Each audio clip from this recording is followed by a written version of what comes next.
dynamics. What did we study in dynamics of linear motion? After we finished kinematics, what was the following topics we learned? What? Free fall is part of kinematics. Newton laws, right? The Newton laws, the forces acting on the object, that was what we learned in dynamics. So basically we answer the question how the objects move. Now we will say how the objects rotate, or sorry, not how, why the object rotate. Before it was why the objects move, because I am pushing, because of force. If I ask the same question now, why this object rotate? I am pushing. But just pushing, I can rotate this way, look, from the handle. I can rotate from the middle. I can rotate from here very close to the hinge. Right? I can rotate at 90 degrees, or I can rotate at an angle. How is harder to rotate, from an angle or from 90 degrees? Harder, at an angle. So it's not the same push if I push anywhere, at any point, or if I push at any angle. I push at an angle, I am already half. So I have problems with my, because it's different. So basically what we will learn now is what gives the ability to rotate the body. Not just a push or pull, which is the force.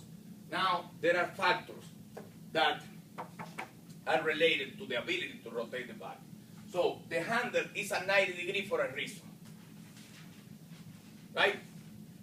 The handle is farther from the hinge for a reason.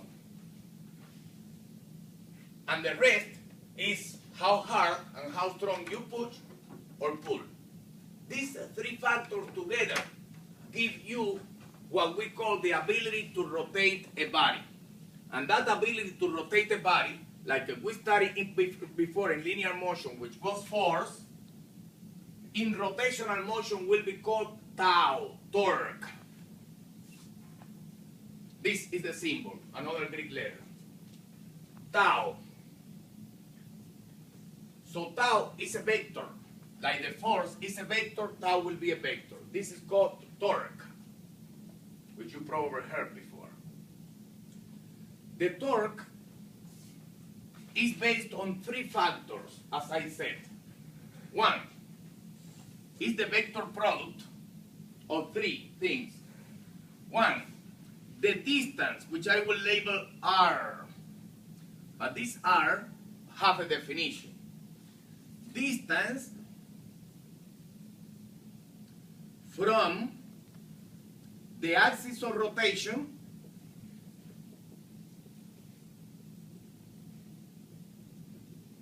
to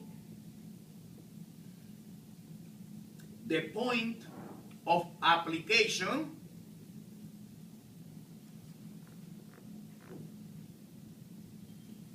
of the force. I took my time to write this due to the importance of what is R. R is the distance from the axis of rotation. You have to look at the axis of rotation and the point of application of the force. This is what we label R. It's not radius. Has a different connotation. Cross is a vector. F, the force. But we learned before that vector product was R, magnitude, F, magnitude, cosine or sine. Cosine is the scalar product, sine theta. But also is normal. The direction was normal to the vector, to this vector and this vector.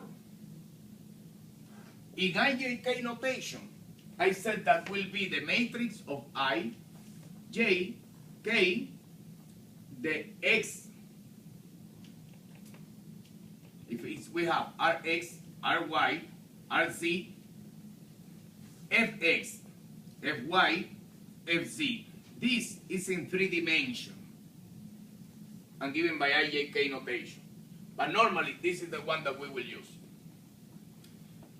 What is the meaning? Imagine that this is a rod. Let's say that we have this rod.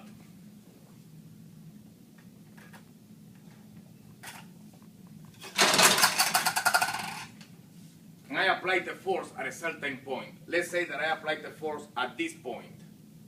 And you can see the angle, right? Can you see the angle? Is this rotating or not? And what is the axis of rotation? Can you see the axis of rotation? That point is the axis of rotation. So imagine that this is one of the bar, and this is the door to enter to the bar, and all this, and this is the door, right? Yeah, in our country, sometimes the store has a vertical door that you enter and you sell anything, right? Good. Here. So imagine that this is the axis of rotation, and you apply the force this way. How can I find the torque? By this definition. What is R? The distance from the axis of rotation to the point of application of the force. This is the axis of rotation. Where is the point of application of my force? Point of application. What is R? The distance from here to here. This is R.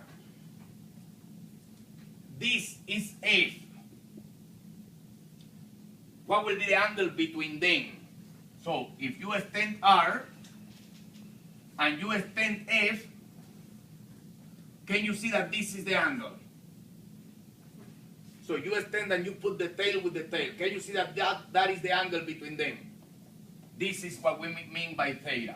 So this is R on here. This is F. And this is the angle between them. In which direction will be the torque? According to the definition, you have to go from R, and that's the right hand rule that I said. You go to R, and then you look for what?